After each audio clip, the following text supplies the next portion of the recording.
Good morning, go ahead and stand up and join us. I was buried beneath my shame. Who could carry that kind of weight? It was my tomb till I met you. I was breathing but not alive. Oh, my fears I tried to hide. Oh, it was my tomb till I met you. All right, here we go. And you call my name, and I ran out of that grave. Out of the darkness into your glorious day. Yes, you call my name, and I ran out of that grave. Out of the darkness into your glorious day.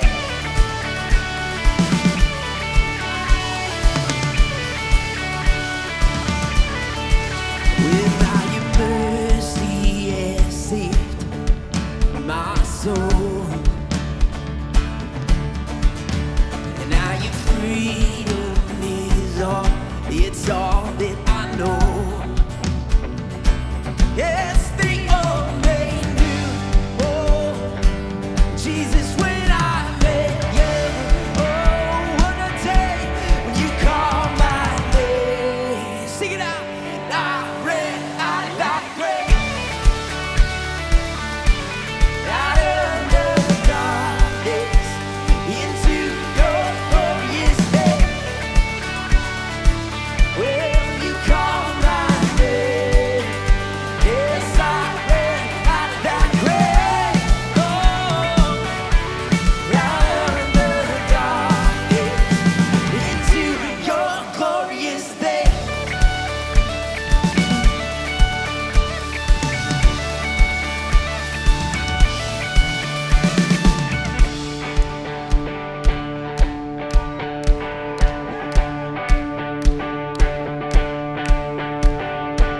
I needed rescue, my sin was heavy, but chains break at the weight of your glory.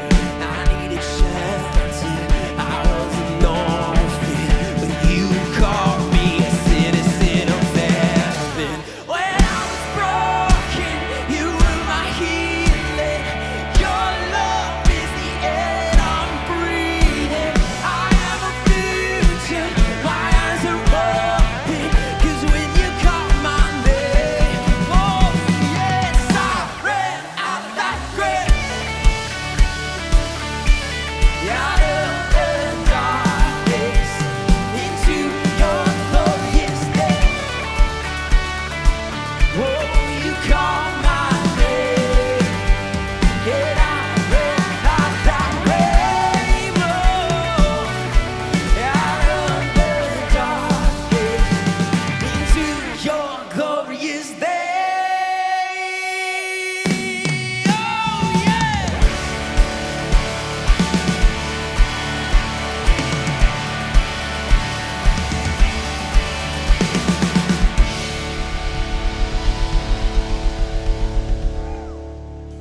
Goodness, oh my goodness.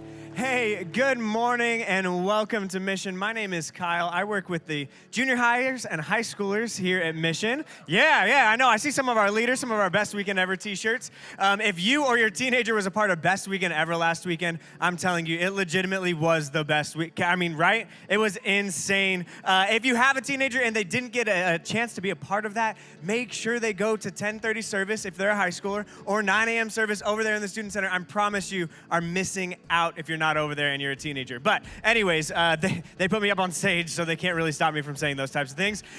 First, I just want to say welcome, and I also want to apologize to some of you. Some of you are sitting here thinking, that guy looks familiar, and that is because if you were potentially traveling down the 202 heading east past Power yesterday, I was the guy whose pink curtains and that whole structure flew out of the back of my truck, and I was scrambling on the side of the freeway trying to get all that back. So if you were one of the people that were yelling specific language at me or gesturing towards me, I just want to say this is a place for everyone, and you're welcome here. And again, I'm sorry if you knew the whole backstory, which I'd love to explain it. I don't have enough time right now. I'd love to tell you how that all happened. But if you're one of those people, again, I apologize if that was you, and I hope that we're cool now. I hope we can both be here and a part of this place.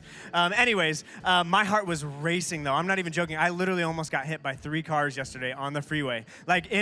My body almost got hit, not my car almost got hit. My heart was racing, and it made me think, some of you are probably, your heart's racing right now because it's your very first weekend here, maybe first time ever stepping foot into a church, and I just want to say, welcome, like legitimately, you can belong here. This can be a place that's for you, and we're all excited about that, and we clap for that because that's what we want this place to be about. I know for me, 10 years ago now, this was the very first church I ever stepped foot into. Very first church that I felt like I could actually be a part of this place. And honestly, what did it for me was I could wear my hat in this place. And I was like, oh, there's a church I can wear a hat to? I'm in. I'm all about it. So we hope that you feel welcomed here. We hope that that you can be a part of this place, even before you necessarily feel like you're participating or believe the same things. Anyways, I hope that you feel welcomed. I hope you feel excited to be here. And if you want any other information, if you're looking to take a next step, whether you've been here a long time or it's your first weekend, we'd love to give you that information at the hub. It's like straight through these doors, right in the lobby. We have this whole little setup, and we've got an amazing team out there that has all the information that you need, including information about our short-term groups. So we're actually starting short-term groups here in a few weeks at the end of the month. On March 28th, we're starting 4 brand new short-term groups, which I'm really excited about. We have something for ladies. We have a ladies group. Actually, they're the only ones that meet on the morning on Thursdays and in the evenings. The rest of them are in the evenings. We have a gentleman's group, a guys group. We have a Financial Peace University. If you've never done that or been a part of that, that's an incredible course that you really should take. And we also have something brand new starting called Thrive Track. Thrive Track is going to be amazing. And if you want any more information, want to figure out what those things are about, you can stop by the hub or you can register for them online at missionaz.org. Please lock your spots in. Let us know that you're coming. And if you want more information, information is on our website, or again, you can stop and have a conversation with someone over at the hub. Well, hey, we've got an amazing service planned. I'm really excited. Jacob, can you just give me one more of those, yeah, there you go. It's going to be a fun service. Do me a favor, turn to the person next to you, give them a big high five and say, I'm so excited that you're here. Let's go.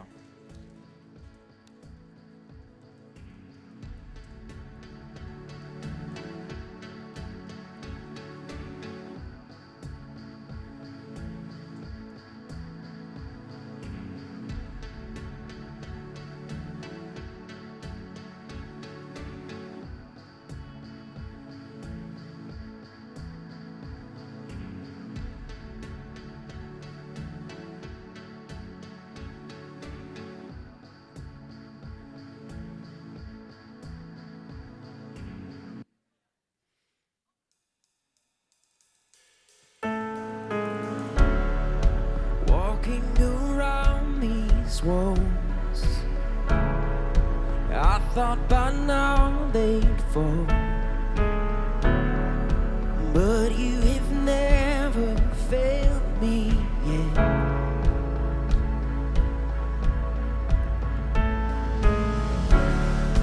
Waiting for change to come and knowing the battle's won. For you have never failed me yet.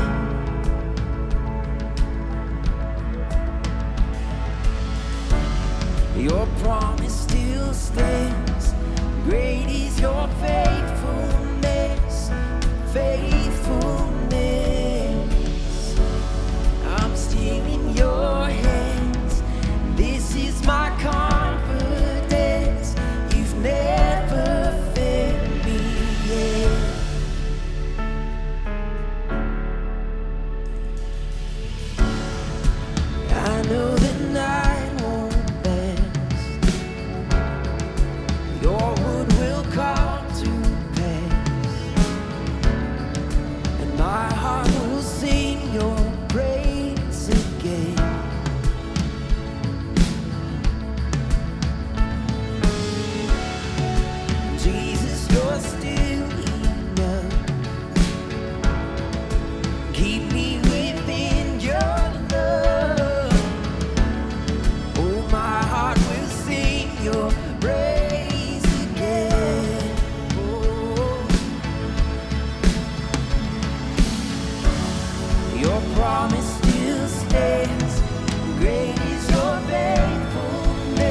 Well, hey everyone, this is my good friend Kelly over here, and she's gonna lead us in this next song. Who am I that the highest would welcome me? I was lost, but he brought me. Oh, his love, oh, his love, oh.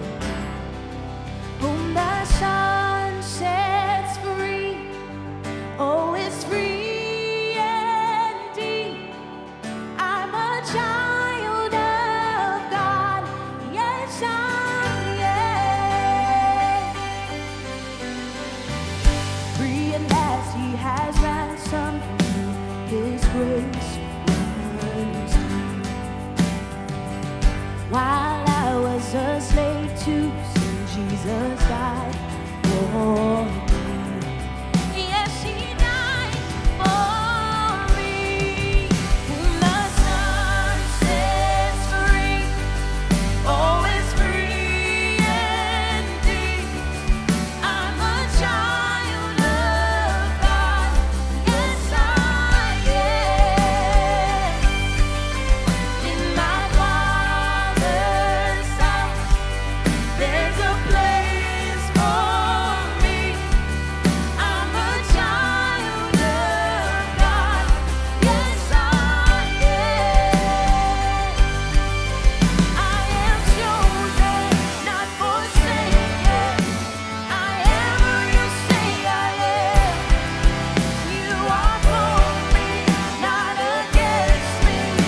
I am who you say I am. I am chosen, not forsaken. I am who you say I am. You are for me, not against me. I am who you say I am. Yes, I am who you say I am. Who the sun sets free, oh, it's free indeed. I'm a child of God, yes I am. In my Father's house, there's a place for me. I'm a child of God, yes I am. In my Father's house, there's a place for me. I'm a child of God, yes I am.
In my Father's house, there's a place for me.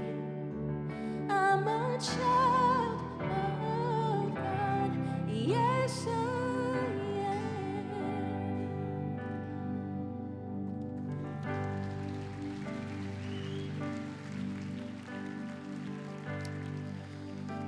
When we believe those words that we sang this morning, that God changes everything for everyone, that his son, Jesus, changes everything for all of us in this room and out of this room, everybody in this world, Jesus has changed things for. And we believe that when we jump into that relationship with Jesus, that he changes things within us, that he makes us better people, that he makes us love the way that he loves, and that he directs our paths in the way that he intended for us. But he changes others through us. He works in and through our lives to help change the lives of the people around us. And so as we continue this morning, we're going to give of our resources, and we're going to allow God to change other people's lives through us and through the resources that he's blessed us with. And so as we continue, you can go ahead and grab a seat, and I'm going to invite forward our volunteers as we give of our tithes and offerings.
I heard a little yeah right there. I got to be totally honest with you, though. I missed my friend from the first service, who was here last week, by the way, when we sort of played the preview of the series that was coming up. He was sitting right over here, and the preview ended last week, and he's like, yeah!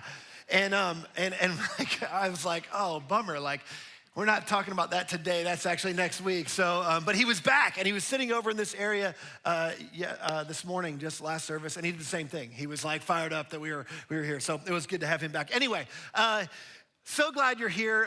Today, we're starting a new series on the life of David. If you're brand new, if somebody brought you for the first time, my name's Joel, and I'm thrilled you decided to join us. We're starting something new, so you're kind of in on the front end of this journey. And for the next several weeks, we're going to look at the story of the life of King David, which you may be wondering, okay, why are we focusing on David? Why are we focusing on his storyline? The truth is second only to Jesus. We have a more detailed account of the life of David, and his name is actually mentioned more times in the scriptures than anybody else in the entire Bible. And there's a lot in the scriptures about his life and his story that was preserved for us. And over the next several weeks, I want to try to unpack why I think that is. And today, hopefully we don't start here and go down, but we're going to start the pinnacle today. Today, we're going to start with the story of David and Goliath. If you have a Bible, 1 Samuel chapter 17, you'll have just a second to turn there. I'm going to give you a little context. I'm going to ask for forgiveness up front. We're going to read a lot of narrative today because the story is so great and the narrative that was preserved for us is so rich. We're going to dive into that in just a minute. I'm going to read a lot to us. We're going to talk a lot about it. But first, some context. If you're new to the Bible or new to specifically Christianity or to faith, you may or may not know the history of this. And sometimes when it comes to characters in the Bible or people in the Bible or stories in the Bible, they feel like more legend or more myth. And so one of the things I want to do regularly is anchor them in time and space for us. And so I want to do that really quickly before we jump into the life of David today. Here's a little bit of the backstory. This nation that David would become king of, Israel, started with a guy named Abraham. You remember him, Father Abraham and many sons. Many sons had Father Abraham. God made a promise. He made a covenant with Abraham that he would make his name great, which he came through on that promise because you didn't just hear his name for the first time today. He made his name great. He made him into a nation, and God promised that he would bless the whole world through Abraham. Abraham not only had, he had a son, he had more than one son, but his son Isaac had a son Jacob. Jacob had 12 sons. They became the 12 tribes, which began the nation of Israel. The 12 tribes of Israel were sort of the foundation of the people of Israel. And they grew into this nation, and they had their bumps and bruises along the way. They ended up finding themselves enslaved in Egypt. And as you remember, God sent Moses in around 1446 BC to free his people. Now, Moses didn't free them. He was an unlikely character, but God freed his people through Moses. You remember Moses? Charlton Heston, everybody with me? Moses, you got it. You've seen the movie. That just showed my age. If you're in your 20s, you're like, who's Charlton Heston? What are we talking about? Ask your parents. Moses frees the people. They wander for about 40 years. The Israelites wander for about 40 years and don't actually go into the promised land that God promised them because they didn't have faith in God to deliver them into the promised land. But in 1406 BC, Joshua leads the people of God, the Israelites, across the Jordan and into the land of Canaan, the promised land of God. Now, the promised land was not empty. In fact, one of the reasons they didn't enter the land is because it was full of giants, specifically a giant people group named the Philistines. And they would go on to have significant conflict with the Philistines. And at times, they would take matters into their own hands, and they wouldn't trust God in that. And after Joshua's reign, they went through a period of the Judges. There were, in the Bible, there's actually a book called Judges, and then we have some detailed accounts of some of the judges. There was 12 total, 6 major, 6 minor. And these judges basically spoke on behalf of God and tried to get the people of God, he ruled the people of God through these judges, to follow God as their leader and as their king. But the people really wanted a king. And God relented after much conversation through the prophet Samuel. God allowed them to choose a king, but they didn't choose a king the way that God would have chosen a king. They were frustrated because all the other nations had kings. All the other nations had somebody who was a big, powerful warrior that was their king, that sort of represented their strength. And no longer did they sort of put their hope in God as their strength and depend on God for their deliverance. They decided they were going to choose the tall, dark, and handsome Saul. And Saul, in around 1050 BC, became the first king of the nation of Israel. Now, I just want to say this real quick. If you're somebody who's new to the Bible or you read the Bible from time to time and you're like, how do these things relate to each other? Much of this information was taken from a website called BibleHistory.com. It's super user-friendly. It's got timelines and stuff in it, but it gives you a lot of background. So even if something up here intrigues you, you can go on and you can discover a lot about the historical side of Christianity, and if it's well cited, The sources are very conservative for it. Now, we can debate years, and different people have different hypotheses, but this gives you a general timeline up until King Saul became the leader of the nation Israel. That's where we jump in, 1 Samuel 17, chapter 1, and I'm very, very excited. Okay, the Philistines now mustered their army for battle and camped between Succoth in Judah and Azekah in Ephes Damim. These are two locations in Judah on one side of a hill. Saul countered by gathering his Israelite troops near the valley of Elah. So the Philistines and the Israelites now faced each other on opposite hills with a valley in between them. Then Goliath, a Philistine champion from Gath, came out of the Philistine ranks to face the force of Israel. He was over 9 feet tall. This is the part that we're all familiar with in the story. He wore a bronze helmet and a bronze coat of mail or chainmail that weighed 125 pounds. He also wore bronze leg armor, and he carried a bronze javelin on his shoulder. The shaft of his spear was as heavy and thick as a weaver's beam, tipped with an iron spearhead that weighed 15 pounds, and his armor bearer walked ahead of him carrying a shield. This is the picture. This is the scene of the giant that they're facing. In fact, in another account, we found he's actually 9 feet 9 inches, so almost 10 feet tall, almost the height of a basketball hoop. And he's carrying what's called a weaver's rod or a weaver's beam, which is something that they would make tapestries from. And it was a beam that was on a huge structure that was held up by some very strong supports. It would be this gigantic beam that would go up top, and then there was a beam down below. And the tapestry would be drawn between this, and it would be pulled in a very strong tension to build these tapestries. And this weaver's rod, or this weaver's beam, was very strong. It was big. It was built to hold a heavy load. And it's said about Goliath's spear that it was like this thickness and the weight of a weaver's rod. And the very tip, just the tip of the spear, was about a 15-pound tip of the spear that was put on the end of that. And what Goliath would do is he would stand behind a shield wall. His armor bearer, or armor bearers in many cases, would go in front of him, and there would be a shield wall, and he was tall enough to stand behind the shield wall that they were skilled in to hold off the armies. And literally, he would stand above the shield wall and impale his armies over the shield wall. And this was the most intimidating, formidable, undefeatable sort of enemy they had ever seen or they'd ever dreamed of facing. And so this is the picture of Goliath. And day after day, Goliath stood and shouted, and specifically on one occasion, he shouted a taunt across to the Israelites. "Why are you all coming out to fight?" he called. "I am the Philistine champion, but you are only the servants of Saul.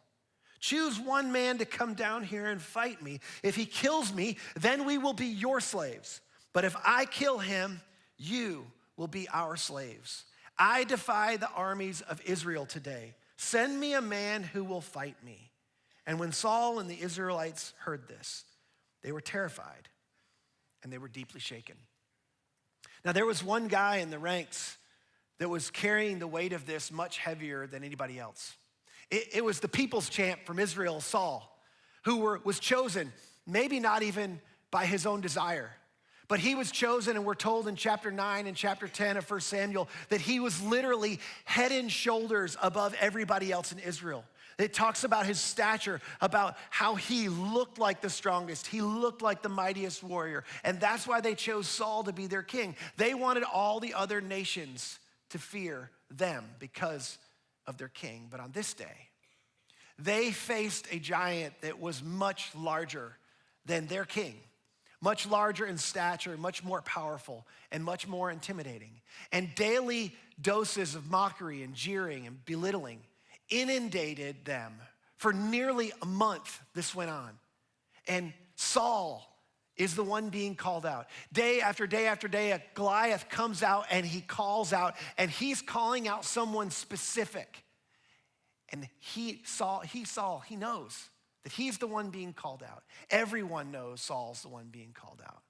And Saul knows he doesn't have what it takes to take down the giant. He's terrified and he's deeply shaken like everybody else. But the whole nation's counting on him, trusting in him, depending on him. Yet they found themselves in a hopeless situation. And here's why. Because like you and me, we find our hope in what we depend on. And since the very beginning, God wanted his people to depend on him and to trust on him and to count on him. And the people of Israel over and over and over wanted somebody tangible, wanted to see somebody. They wanted to have somebody in their midst. And now they have their king Saul. And he's a king that can't overtake the giant, the opposition, the enemy that's right in front of him. We hope in what we depend on. We hope in who we depend on or whom we depend on. And they had placed their faith in Saul. See, that's why there's greater potential, just so you know, for somebody in your life, like a parent, to wound you more than a neighbor can, because you depend on them more. More of your hope is in them for something or to come through for you or to provide for you. And for some of us in our lives, as we look back, the reason we feel wounded or we felt hurt by a parent more than a neighbor or more than somebody else or an aunt or an uncle or a friend is because they didn't come through for us in some way. It's the same reason you can carry much more resentment against your ex-spouse than you can your ex-boss. And it's because when you decided to partner with or to commit your life to or make a promise to, you were depending on the words that this person said to you, the things that they committed to you, different than you did your boss. Now, not that you didn't depend on your boss for some things, and not that you weren't looking to them in your career for advancement or for the future or to invest in you. But the truth is you put way more hope and you depended way more on that person or that spouse in your life. Let me ask you, have you ever placed your hope in someone who let you down? Have you ever placed your hope, maybe not just in somebody who let you down, but someone who betrayed you? How about, have you ever been the person who other people depended on and you knew you couldn't come through? You knew you weren't gonna come through. You knew that it wasn't possible for you to actually do what they were depending on you to do. You know there were whispers in the camp. There were whispers of regret and resentment that began to set in. What were we thinking? Why did we choose this guy? Why did we put our faith and why did we put our trust in this guy? And it's almost as if the stage was set for a hero to come in and save the day. 1 Samuel 17, verse 12 tells us, now David was the son of a man named Jesse, an Ephrathite from Bethlehem in the land of Judah. Now, I just want to take some parenthetical notes for a minute. This idea that David was from Bethlehem is not just a casual mention in this narrative. It's an important detail that was preserved for us. And it actually points to something really important, not just about this story, but one that would come. Now, don't jump ahead. I know some of you are bright, you're going forward. But David, being the youngest of 8, he would have been one that was served his brothers. His 3 oldest brothers we know are in Saul's army and they're off at war. And David's dad would often send him. He would send him out to not only take supplies to his brothers, but to check on them, to make sure that they were okay. And on one occasion, David went to take some supplies to his brothers, and David left the things with the keeper of the supplies and hurried out to the ranks to greet his brothers. As he was talking with them, Goliath, the Philistine champion from Gath, came out from the Philistine ranks. Then David heard him shout his usual taunt to the army of Israel. As soon as the Israelites' army saw him, they began to run away in fright like they always did. Have you seen the giant? The men asked. He comes out each day to defy Israel. And after some dialogue and listening to the stories and listening to how terrified people were, David decided to speak up. And this is what David said. Notice how different David's tone is. David speaks up and he says, who is this pagan Philistine anyway, that he is allowed to defy the armies of the living God? Who is this guy? Who is this pagan guy, this guy who acts as if there is no God or as if our God doesn't exist? Who is this pagan Philistine and who's allowing him to do this? What's interesting to me is David's not only not terrified and not shaken, David's offended. He's offended on behalf of his God. It's like he's saying, who is this scrub? And why hasn't somebody punched him in the nose yet, sending him back crying to his mama? Somebody, we should not allow him to do this. And David starts running his mouth, and you know his brothers are like, okay, yeah, that's really great, David. Ha ha, David, our brother, he's really, really funny. Okay, go on and back home, back to daddy. This is where the big boys fight. This is not a fight for you. But David kept running his mouth.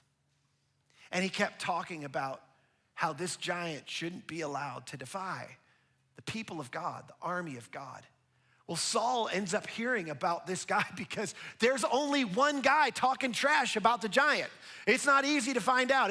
There's only one guy, nobody else. In fact, everybody else is trying to avoid King Saul, especially avoid eye contact with King Saul. They don't want him to think that they're ready or there's somebody who wants to fight on behalf of the nation. There's a lot on the line here. But he hears about one guy who's talking trash about the giant. So he sends for David. And when David comes before Saul, don't you know this is the biggest disappointment of Saul's reign as king, as this little boy walks up in front of him. And look at what David says when he comes up in front of him. Verse 32, he says, don't worry about the Philistine, David told Saul. I'll go fight him. I got this. Don't be ridiculous, Saul replied. There is no way you can fight the Philistine and possibly win. You're only a boy. And he's been a man of war since his youth. But David persisted. I have been taking care of my father's sheep and goats, he said. That's awesome, David. You're gonna tell me a story about sheep and goats. Okay, keep going. Now listen, when a lion or a bear came to steal a lamb from the flock, I go after it with a club, and I rescue the lamb from its mouth. Who does that? Who goes after the one? Nobody. The answer is nobody goes after the one. This is not what you did when you were a shepherd of sheep and goats and one got taken away. You moved the herd to a safer place. You moved to a different location, so it's not easy for the bear or for the lion to come back and pick off more of your animals. But David said, I go after it with a club and I rescue the lamb from its mouth. And if the animal turns on me, I catch it by the jaw and I club it to death. I have done this with both lions and bears, and I'll do it to this pagan Philistine too. 4. Okay, David, you tell us. You tell us why you're so confident you're gonna slay this Philistine like you supposedly did the lions and the bears. How is it possible? Why is it that you're so certain of your victory? I'll do it to this pagan Philistine too, for he has defied the armies of the living God. The Lord who rescued me from the claws of the lion and the bear will rescue me from the Philistine. The Lord who rescues his people when they're in distress. The Lord who showed up for me when I was no match for the bear, and when I was no match for the lion. The Lord who showed up for me will show up for me in the face of this giant. See, the Israelites had lost hope because they were depending on Saul.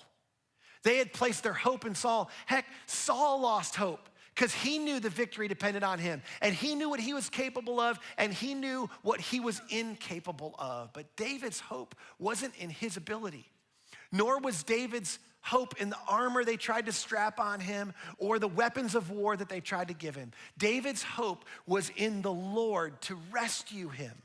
David's hope was in the Lord to defeat his giants. Let me ask you a question. Just as an aside for a second. What do you hope for?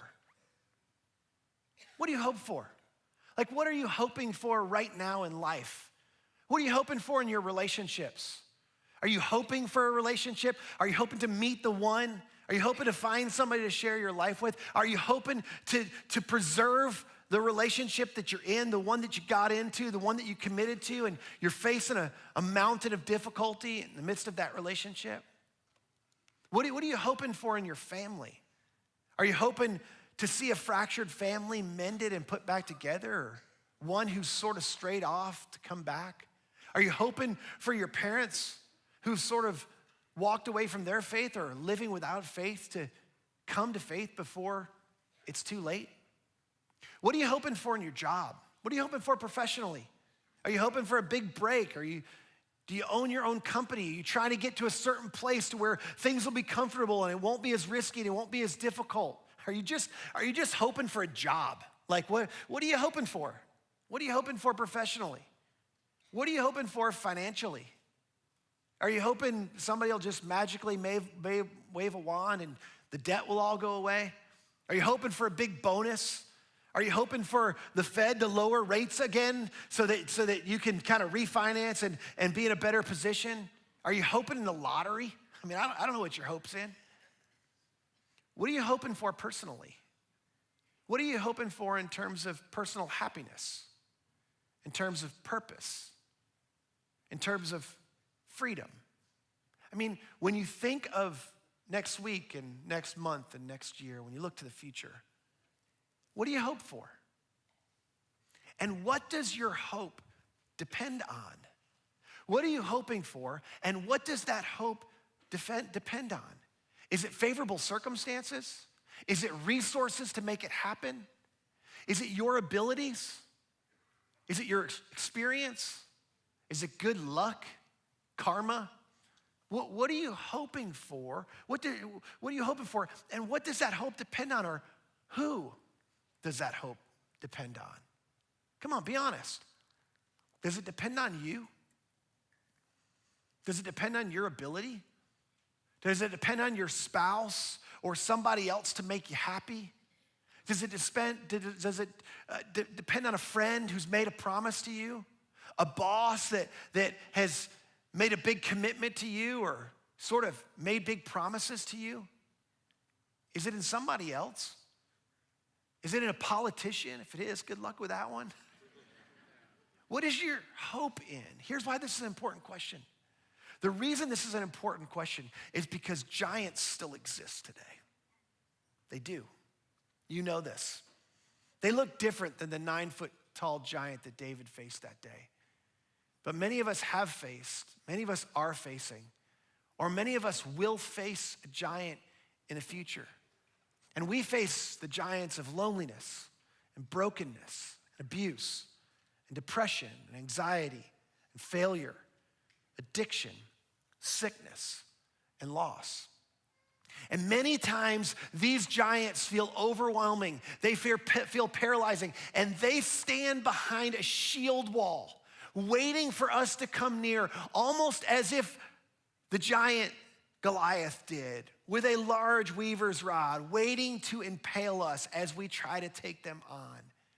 And we're overwhelmed, we're paralyzed, and we're often terrorized by these giants or other giants in our lives. Some of you have heard our story. 2015 was a year to forget. And if you've heard this too many times, I apologize. But 2015 was not a great year. It was the year we moved to Arizona. We love Arizona now, so don't get me wrong. But it started the first day of January. January 1st, 2015, we got on a plane to move here. We put all our stuff on a truck, and it was being driven across country, and we got on a plane to fly out here, and on our way to the airport, we should have known, on our way to the airport, our youngest, who was 18 months old, threw up all over himself and in his car seat, the car seat we needed to take with us for on the plane and for when we got here. He threw up all over the place. I'm changing him in the freezing cold on the side of the road so that we can kind of clean this up a little bit. We're running late to get on our plane. We finally get on the airplane, and we get everybody settled, and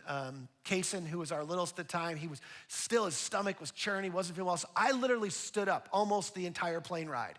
And I remember with about 45 minutes left in the plane ride, I finally got him to sleep on my shoulder, and I handed him to my wife, and I sat down, and about 10 seconds after I sat down, he threw up all over her on the airplane. It was awful.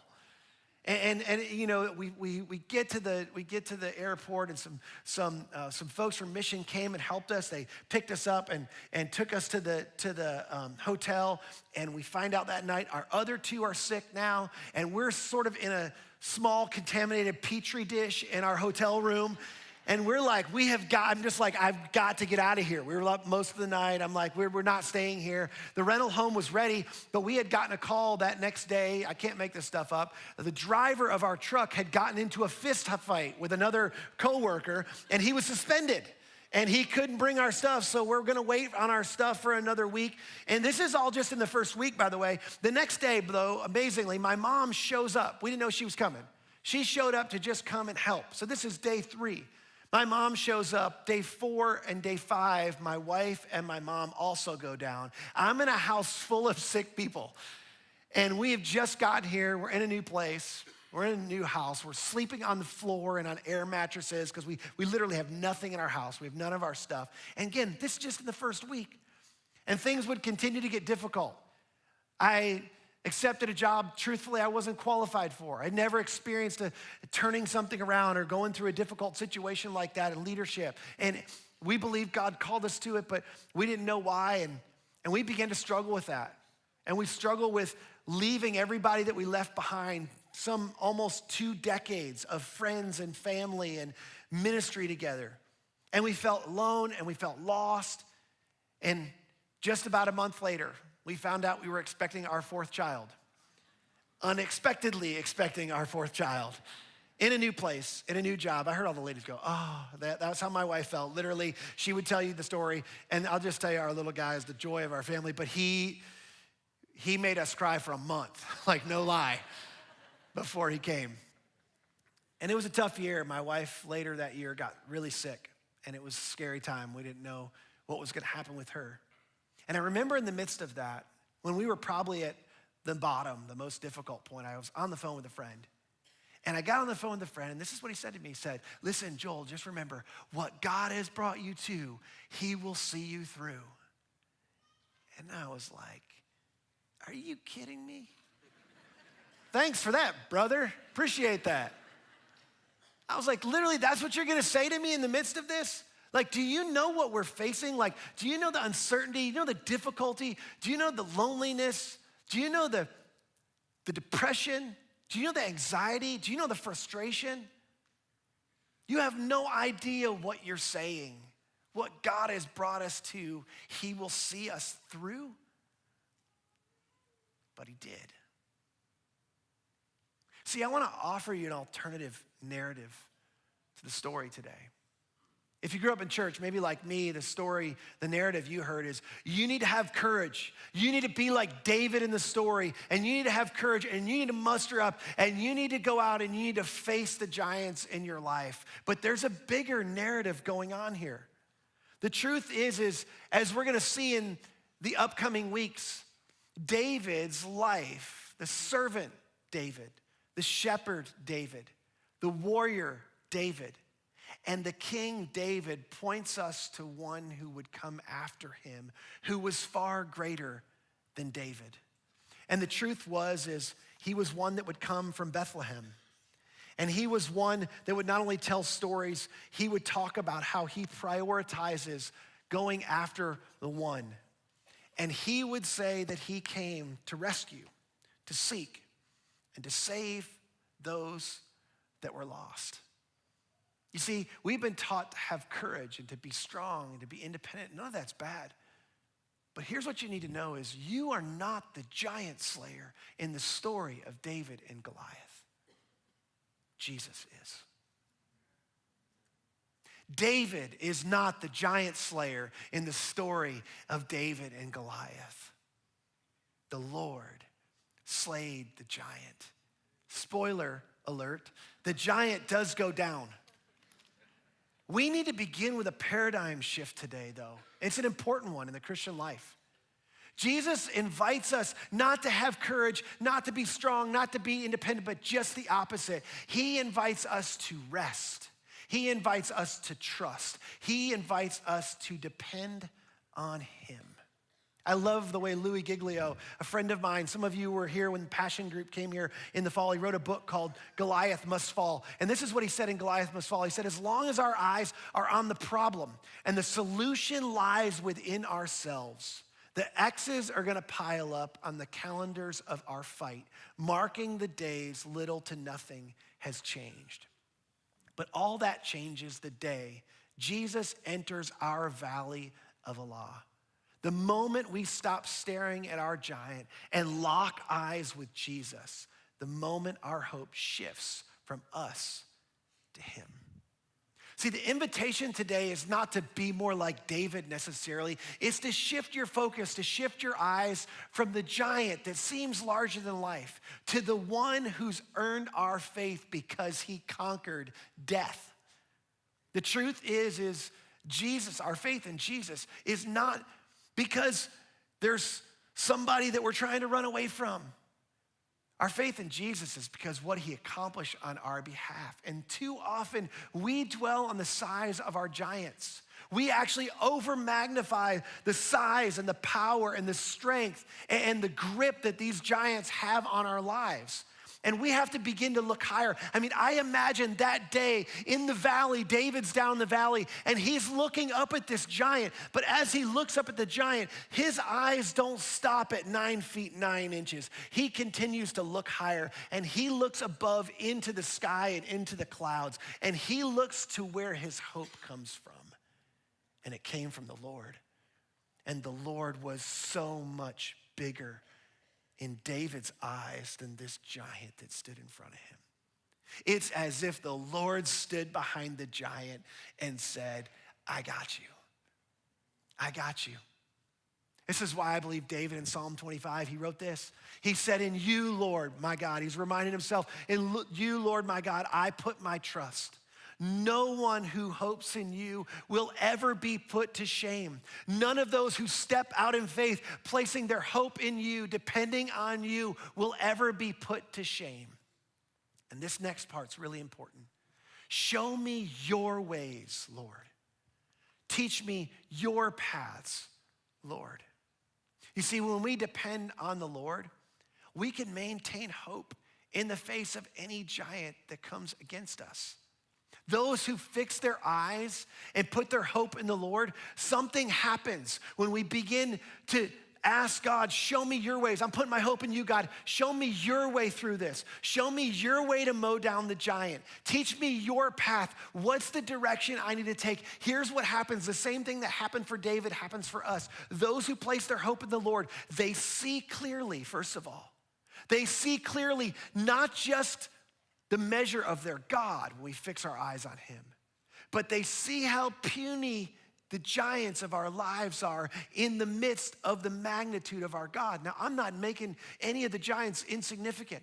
We face some debilitating, difficult giants in our lives, but in comparison to the power of our God, their power is so small.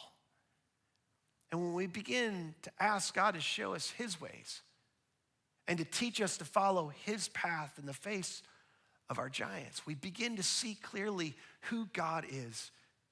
We begin to see the power of God clearly. We begin to right-size the giants in our lives to what they really are. And we begin to see the value that we have to God. We see clearly how God sees us.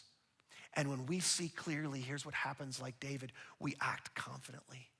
When we have a right perspective of who God is, we have a right perspective of the giants in our lives. We have the right perspective of who we are to God and what he's asked us to do. The truth is we begin to act confidently. Let me ask you this. What if we were to approach our giants the way David faced his? I got to read the end of this narrative. This is David approaching the giant, 1 Samuel 17, if you still have it open, beginning of verse 45. This is what David said. Looking into the eyes of his giant, he says this, you come against me with sword and spear and javelin, but I come against you in the name of the Lord Almighty, the God of the army of Israel, whom you have defied. This day, the Lord will deliver you into my hands, and I'll strike you down, I love this, and cut off your head. This very day, I will give the carcasses of the Philistine army to the birds and the wild animals, and the whole world will know that there is a God in Israel. All those gathered here will know that it is not by sword or spear that the Lord saves. For the battle is the Lord's, and he will give all of you into our hands. Now humor me for just a second. I imagine, and I like to imagine things like this, I imagine the other guys that were scared are still up on the hill. They're not down in the valley. They've been running. They want to get away from this giant guy. So they're sitting up on the hill in support of David. They're probably cheering. I don't know if he can hear him or not, but I imagine David, one of David's brothers, glassing the scene. If you don't know what that means, you're not a hunter. Neither am I. I had to ask somebody what that means. It just means the guy that's looking with the binoculars. I imagine David, one of David's brothers, has got the binoculars. And he's looking down, and the rest of the guys are huddled around. It's like, give us the blow-by-blow. What's happening down there? I mean, we can barely see them. They're way down there in the valley. What's David doing? I don't know. He's like bent down. He's like, I think he's playing in the dirt. I don't know what he's doing down there. He's messing around with something. David, what are you doing? Get up. He's moving. The Goliath's moving toward him. David needs to get, okay, he's up. He's facing the giant. He's yelling something at him. He's waving his finger like Dikembe Mutombo at him. I don't know what he's doing. He's like, oh, David. Oh my. He's down. He went down hard. No, not David. Goliath. He's down. What's David doing? I don't know. He set something down. He's running toward him. He's running. David, stop it. He's been impulsive ever since he was little. I don't know why he's doing this. He's going after him. David, he's playing possum. You have to be smart. Quit being impulsive, David. This is not going to end well. What's he doing now?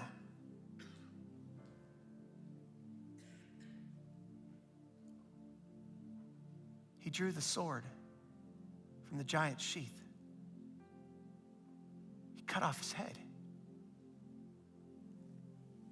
He's standing there, holding the most gigantic head I've ever seen in my life up in front of the Philistines, as if to say, you can never defy the Lord. The Lord delivers us in the face of all of our giants. We're told later in the narrative that David comes back to Saul. And when he shows up to Saul, he's still got the Philistine's head in his hands, which I just love that. He's still got his head. I know that sounds a little gruesome, but he's still got his head in his hands. This was after it happened, it all went down and he cut the head off, and then some guy on a horse yelled, you can take our lives, but you can never take our freedom. And they all went charging down. I may have confused that with another story, but they run the Philistines off. The battle's over. David comes back with the head of the giant in his hand. Reminds me of a story I heard just a couple of weeks ago, right here, by a girl named Jessica.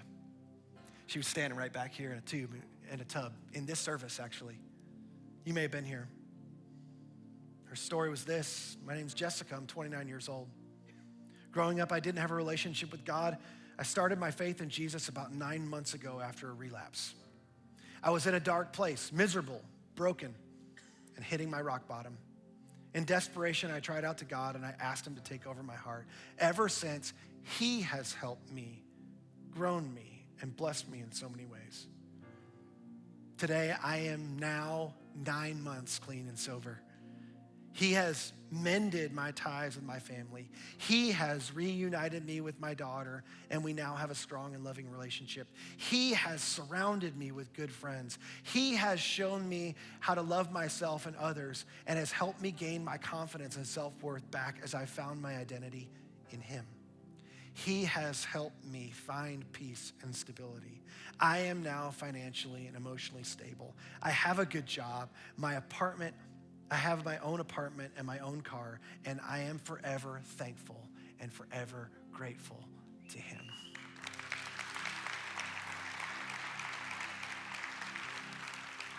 Here's the truth. Giants still exist today. You may be here today and you're facing a giant and nobody knows about it. And you feel alone. And it feels overwhelming. It feels paralyzing. It feels debilitating.